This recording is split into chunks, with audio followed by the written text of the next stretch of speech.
اهلا بكم متابعي بطولة محترفي بايسون الثالثة لكرة القدم على كاس وجه السعد.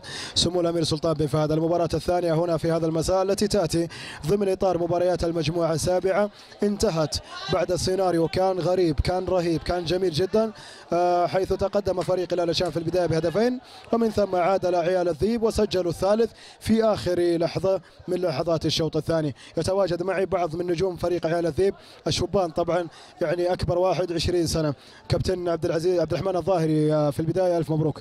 الله يبارك فيك حبيبي. معي ايضا هنا على اليسار توينز، طبعا التوامين عمر وعمار. انت عمار وانت عمر، في البدايه الف مبروك. الله يبارك فيك. العكس، ضيعتوني ثاني مره. عمار وعمر. عمر الف مبروك.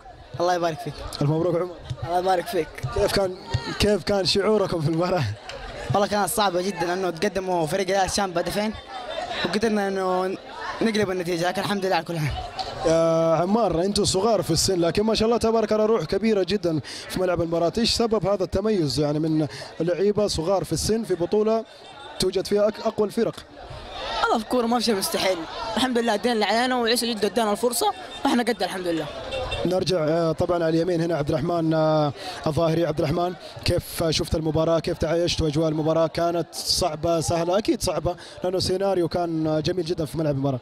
والله الحمد لله احنا الشوط الاول كنا شويتين متوترين مربوشين مع المباراه، جاء فينا اول 10 دقائق هدفين، بعدين قدرنا نمسك الملعب، وهو الشوط الثاني الحمد لله مع تغييرات المدرب مع تطبيق الخطه حق المدرب قدرنا اول نسجل 3 اهداف ونقلب النتيجه.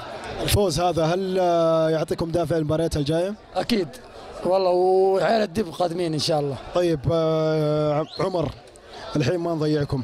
عمر، اليوم انت وعمار تلعبوا للمره الاولى طبعا مع بعض في الفريق منذ فتره طويله جدا، كيف كان شعورك وتوأمك معك في الملعب؟